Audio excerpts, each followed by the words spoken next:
ስቲም በእንግሊዝኛ በለው ካልከው ገባለው don't look በእንግሊዝኛ ታጮልቂ ስትሉ don't peep ነው የምትሉት ማጮለቅ is peep okay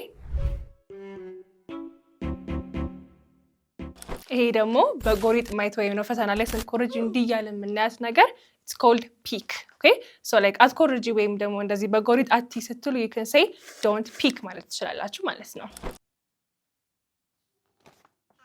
okay so ይሄ ደግሞ አተኩሮ ማየት ይባላል አይደል አምሃሪክ so in english ምን ይባላል observe ይባላል so አሁን ይሄ በደንብ አተኩሬ ስላየሁት ምን ብዬ ነው የምናገረው I observed this paper ማለት ማለት ነው observe ማድረግ ማለት አተኩሮ ማየት ማለት ነው በቀጣይ የምናየው ደግሞ ማን እንዴ ሰላም ነው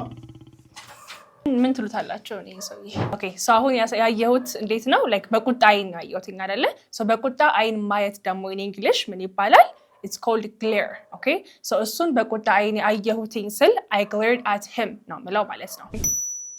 እቺኛ ምን ትባላለች በእንግሊዘኛ ያረኩኝ ተጠቀስኩኝ አይደለ so መጣቀስ in english ምንድነው ኮሜንት ላይ አስቀምጡልኝ I'll see you in the next video